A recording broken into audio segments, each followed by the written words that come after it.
The 2026 Mercedes-AMG GT63 E-Performance completely blurs the line between a practical four-door and a track-day exotic. Mercedes has engineered a vehicle that generates 830 horsepower and commands a sticker price that starts north of $200,000. Comparing peak horsepower shows where that money goes. Audi hits 620, BMW reaches 720, and Porsche tops 770. But the AMG towers over them at 830. This massive gap exists because Mercedes bolted a plug-in hybrid motor onto their V8. For over 15 years, cars like the Porsche Panamera have set the benchmark for blending this kind of extreme speed with luxury comfort. With excellent alternatives readily available for tens of thousands of dollars less, we have to figure out if the AMG offers a tangibly superior driving experience or if it is purely an exercise in spec sheet dominance.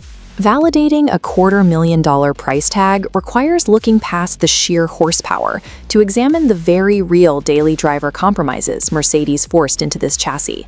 The core architecture of this car pairs Mercedes' familiar, highly responsive 4.0-liter twin-turbo V8 with a complex plug-in hybrid system.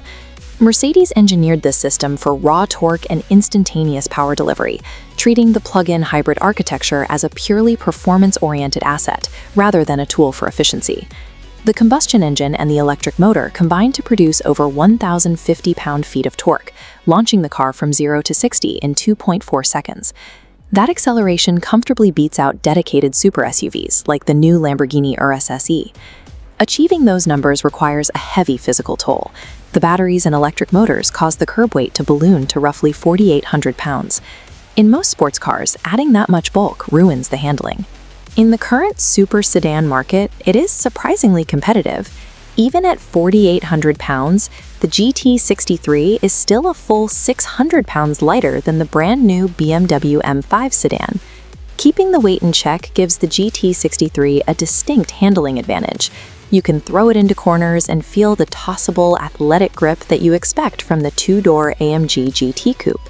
The real triumph of this powertrain is how effectively the hybrid tech masks the physical size of the vehicle, allowing a massive four-door to deliver a razor-sharp driving dynamic. Outside, the designers managed to stretch the aggressive, muscular proportions of their flagship sports coupe into a cohesive four-door shape with flared wheel arches. Customizing that shape gets expensive quickly. Choosing the matte green paint, officially named Green Hell Magno after the famous Nürburgring racetrack, adds roughly $10,000 to the sticker price.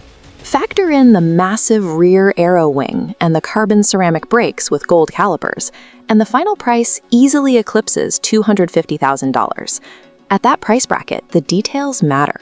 Mercedes includes a completely fake, cheap-feeling plastic vent on the front fenders, which sharply contradicts the premium execution of the rest of the exterior. Inside the cabin, the primary differentiator is the tactile control interface. The center console and the steering wheel are populated with dynamic physical buttons and dials, each featuring its own integrated changing LCD screen to display the current setting.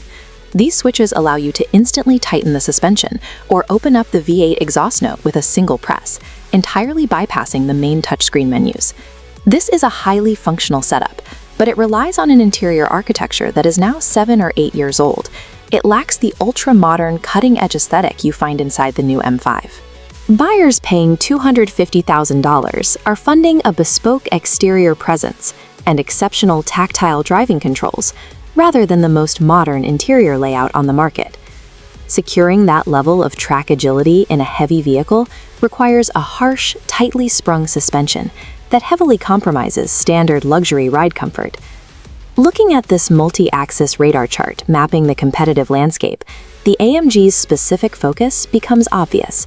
It heavily skews toward the straight-line speed and agility axes, dominating the M5 and Panamera in pure performance, while it sacrifices standard cargo utility and plush ride comfort. You feel that utility deficit immediately in the back seat.